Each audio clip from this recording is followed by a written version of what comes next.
નમસ્કાર મિત્રો, કેમ છો મિત્રો? કેસર કેરીની સિઝનમાં તો તમને મીઠો, મધુર અને ટેસ્ટી રસ ખાવા મળે જ છે, પરંતુ કેરીની સિઝન પછી પણ તમારે એ જ ટેસ્ટનો રસ ખાવો હોય તો શું કરશો મિત્રો? મેંગો સિઝન પૂરી થઈ ગયા પછી પણ બજારમાં તૈયાર રસ મળતો હોય છે, પરંતુ એનો ટેસ્ટ તમને જે સિઝનમાં કેરીમાં આવે એવો ટેસ્ટ નથી આવતો હોતો. જો તમારે એવો જ ટેસ્ટ જોતો હોય, જે તમે સિઝનમાં કેરી ખાતા હોય એવો જ ટેસ્ટ તમારે જોતો હોય, તો એના માટે તમારે ઘરે જ કેરીને ફ્રોઝન કરવી પડે, અને એ સ્લાઇસ ફ્રોઝન કરો તો એનો ટેસ્ટ આખું વર્ષ જળવાઈ રહેશે, ને આખું વર્ષ તમે સિઝનમાં જ કેરી ખાતા હો એવો જ ટેસ્ટ તમને લાગશે. પોઈન્ટ નંબર 1 મિત્રો, ખાસ ખ્યાલ રાખજો, પણ જ્યારે પણ તમારે કેરી ફ્રોઝન કરવાની હોય ત્યારે તમારે કેરી પૂરી પાકી નથી લેવાની, કેરી કાચી લેવાની છે અને પ્રોપર જગ્યાએથી પ્રોપર પાક ઉપર આવેલી હોય અને સાઈઝમાં પણ પ્રમાણમાં થોડી મોટી હોય એવી લેવાની છે. પોઈન્ટ નંબર 2, બજારમાંથી પ્રોપર સારી કેરી ઘરે લાવ્યા બાદ એને બરાબર તમારે પકવવાની છે. પકવવામાં ખાસ ખ્યાલ રાખવાનો છે કે એને ઓવરરાઈપ નથી થવા દેવાની. પ્રોપર ટાઈમે બરાબર થોડી કડક હોય ત્યારે જ એને કટિંગ કરવાની છે, એટલે એ ખાસ ખ્યાલ રાખજો કે ઓવરરાઈપ પણ ન થવી જોઈએ. પોઈન્ટ નંબર 3, જ્યારે પણ તમારે કેરીની સ્લાઇસ કરવાની હોય ત્યારે જે કેરી પાકી હોય એ લો, એ બરાબર કડક હોવી જોઈએ, એકદમ ઢીલી પણ ના હોવી જોઈએ, મતલબ કે ઓવરરાઈપ ના થયેલી હોવી જોઈએ. થોડી કડક હોય તો જ તમને સ્લાઇસ કરવાની મજા આવશે.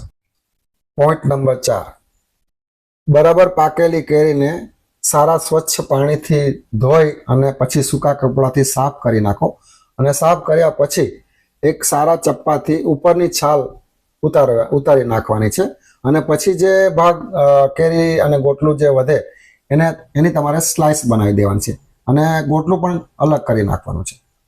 એક ખાસ ખ્યાલ રાખવાનો છે કે કેરી ઓવરરાઈપ પણ ન થયેલી હોવી જોઈએ અને કાચી પણ ના હોવી જોઈએ. જો ઓવરરાઈપ થયેલી હશે તો તમને સ્લાઇસ કરવાની નહીં મજા આવે, અને કાચી હશે તો રસમાં થોડી ખટાશ આવશે. પોઈન્ટ નંબર 5, બરાબર પ્રોપર પાકેલી કેરીને સારા પાણીથી ધોઈ નાખો અને ત્યારબાદ કોરા કપડાથી સાફ કરી નાખો. પોઈન્ટ નંબર 6, કોરા કપડાથી બરાબર સાફ કર્યા પછી દરેક કેરીની ઉપરની છાલ ઉતારીને પછી જે ભાગ વધે એની સ્લાઇસ બનાવો અને ગોટલું અલગ કરો. પોઈન્ટ નંબર 7, ગોટલી અને છાલ અલગ કર્યા પછી જે સ્લાઇસ બને એને એક જીપલોક બોક્સમાં 500 અથવા તો 1 કિલોના પેકમાં પેક કરો. પોઈન્ટ નંબર 8, જીપલોકમાં પેક કર્યા પછી ખાસ જુઓ કે જીપલોક બરાબર પેક થયું છે કે નહીં, અને પેક બરાબર થઈ ગયું હોય તો એને બરાબર ચોખ્ખા પાણીથી ફરીથી એકવાર સાફ કરો. પોઈન્ટ નંબર 9, સાફ કરેલી જીપલોક બેગને તમારા ફ્રીઝર બોક્સમાં મૂકી દો. કેરીની સિઝન પૂર્ણ થયા પછી આખા વર્ષ દરમિયાન જ્યારે પણ તમને કેરીનો રસ ખાવાની ઈચ્છા થાય ત્યારે જીપલોક બેગ અડધો કલાક પહેલા બહાર કાઢવાની રહેશે. ખાસ ખ્યાલ રાખો કે જ્યારે પણ તમારે મિક્સરમાં નાખીને રસ બનાવવાનો હોય ત્યારે આપણે જે ફ્રીજમાંથી જીપલોક બેગ બહાર કાઢી છે તે થોડી ઢીલી થઈ ગયેલી હોવી જોઈએ. જ્યારે પણ મિક્સરમાં રસ બનાવવાનું થાય ત્યારે સ્લાઇસ સાથે દૂધ ન મિક્સ કરતા પાણી મિક્સ કરવાનો આગ્રહ રાખો, કેમ કે દૂધ અને કેરી એક વિરુદ્ધ આહાર છે, તો બને ત્યાં સુધી પાણી મિક્સ કરવું.